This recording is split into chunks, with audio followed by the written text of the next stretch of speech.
Okay, Skyrim. We're down in the Soul Crane doing the Impatience of a Saint Part 2. Alright, we're going to get off to collecting these pages. I mentioned in the verse video where we met this guy and he kind of gives us the quest not to see Serana's mother, to use that little arrow for our, basically, is our home front. Uh, Following the guide to find these pages, they kind of use that set of stairs as our waypoint to kind of head off to find these pages. And they're not easy. Uh, this area is quite large. If you feel like using RVAC, by all means, go right ahead. Serana's going to catch up to you eventually. I'm just one of those kind of people. I don't really utilize the horse in any of the add-ons, or even down here.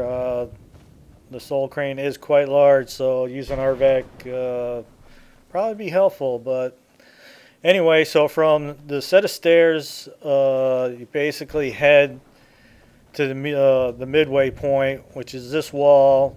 You head over to the stairs where we actually came in and head to the left, and down just a little bit is a little set of stairs, and there's a soul up there, and our first page is going to be there.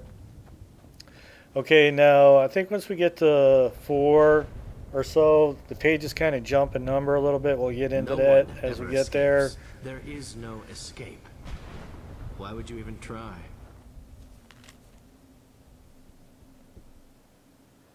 Okay, so that's our first one. At the end of this, you get a book, but you also get a necklace as well.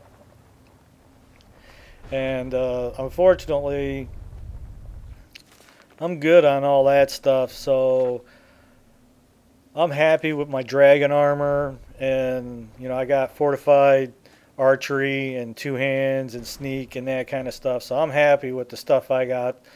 I've really found anything that's going to make me want to change what I got going on. But anyway, the necklace you get from this, it actually gives you some armor points, which I don't believe I've ever come across any kind of jewelry that actually did that. The necklace will actually give you, just off memory, like 50 points of stamina, and you can carry another 50 pounds of weight or something, but then it also gives you like 13 or 14 points towards your armor, which, like I said, I don't think I've ever come across any piece of jewelry that boosted your armor at all. But anyway, this is just a quest, and you know, I'm into doing all the quests. So alright, so like I was mentioning, these stairs is kind of like my go-to point. It's your reference, so that's why I recommend not seeing Valeria yet, Serana's mother. If you do, the markers for the gatekeepers will be up. Finding her stairs probably wouldn't be a problem, but I would recommend, like I said, doing all this stuff first. If you find RVAC, definitely get this one done. And then the other one is really, there's some guy down here that'll trade these little husk things that are around the crane here. And he'll trade weapons and some armor. And they're decent, but the thing is with this game, kind of once like I got to my dragon weapons, I've made like an axe. I don't know if you want to call it I'm not sure, the one-handed axe. Anyway, after page 2, we head back to the stairs. We make our way back to the center wall here that separates the 2 areas. But anyway, I made all my stuff in dragon. I made a great sword, a battle axe, a small sword, 2 bows. And then obviously all my dragon armor as well, light. I don't do heavy armor. And that's just a gamer's thing. If you're into heavy armor, then that's what you're into. It ain't a thing, and if you're putting points towards either one of those skills, like if you like heavy armor And eventually, if you put the perk points towards it, you know, your armor won't weigh anything, so you're not losing any weight on that. But anyway, you know, you like what you like, and, you know, take it from there. Okay, the third page kind of worked me a little bit. But anyway, get back to my point is that, you know, any of the stuff that I find, it's good stuff. But I don't usually use it. Just like this necklace we're gonna get. That's a pretty awesome necklace, but I don't use it. You know, I've made my stuff for sneak and bow and two-handed and all that, so that's kind of the way I'm set up, and I've yet to find anything that make me want to change that. Like, I just turned level 80, and I've been waiting to get there because I was curious about this Ebony Warrior. Once you turn 80, at some point this guy just finds you out, and he's like, me and you, dude, come and meet me here, we're going to have it out. And, you know, I'm like, man, I'm a level 80, I got my shit, I'm good to go. Well, this guy was quite tough, no question about it. He kind of kicked my butt, and I was like, man, I don't know how many Dragonborns there are out there, but, you know, you're not the only one that get to use the dragon powers. Even the Draga skeletons used to shout on you. So anyway, he was quite tough, but after I got him down, he had some really nice stuff. I mean, he has an ebony armor suit that, you know, regenerates health 40 times faster, a shield every, you know, heat and that kind of thing. Just FYI, as you're running around these black soul areas, or the with the big black soul hovering in the air, they will drain your health. So if you're not a vampire, you're already low on that anyway. So make sure to have some health with you, or, you know, get what you need underneath the thing and then get the hell out of there. Okay, so after you collect the third one, head back to the set of stairs there right in front of her mother. Like I said, that's kind of our go-to spot. And then a lot of the things, because it's kind of annoying. It's like, man, I wish they would have, you know, as I'm finding the pages, they put them in somewhat of an order so you didn't have to backtrack over areas that you were just at. You're like, man, I was on this side of the crane already. You know, they could have just gave me page 10 or 8 or 9. But anyway, like I was mentioning, that set of stairs is kind of our go-to spot. That's our reference point. That's why it's helpful not to go see her yet.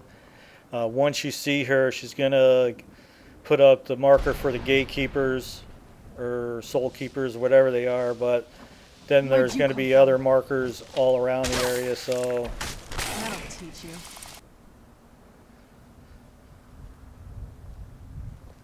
Now, Serana there, she's the only person I ever used as a follower, and sometimes I kind of tell her just to stay at the Dawn Guard. At times I just want to go off and do my own thing. I don't really want her around. But anyway, I gave her my Nightingale, and before I went legendary on my smithing, I made sure to upgrade that Nightingale armor, and I also made her a dragon dagger. You can barely see it in her hands there, but she has like an elf dagger, and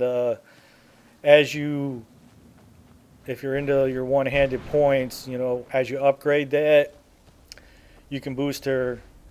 Okay, so I think right here from page 4, they're going to send us off, and I think we're going to get like page 7.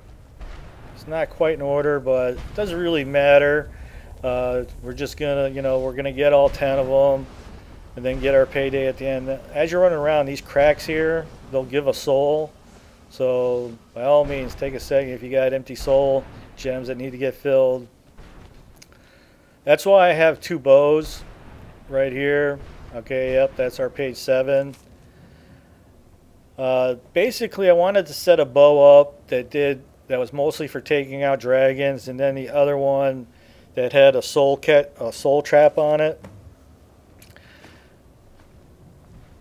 First time through the game, I made it to level 56, and I just had no more game left. And I was like, well, how am I supposed to get up to, an infinite level, just doing the quest and killing people? You just don't get enough experience or RP or whatever you want to call it, XP, to build your meter up. It seemed like the only way the meter really fills up is when you're filling up your skills as far as one-handed, two-handed, smithing, enchanting. And the one thing I noticed first time through is like once I got to my dragon stuff and my enchanted was full, I'm not really doing anything with that. So this time around, now that I'm like level 80, 81 now, I constantly go legendary on my smithing and my enchanting. The one thing I did go legendary on that I kind of regretted was my speech, because I'm like, well, that's an easy one.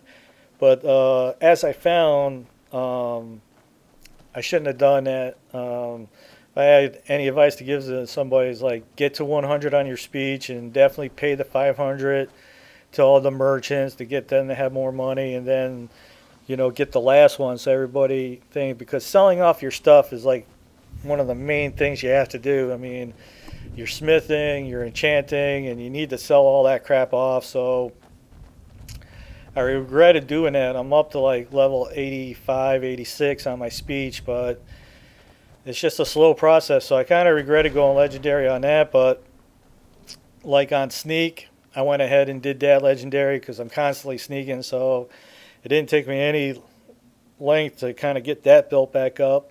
But enchanting and smithing are the two that I've kind of go legendary on, because once I get the stuff that I need, I'm good. I'm not doing no more. Okay, so that's our first 6 pages.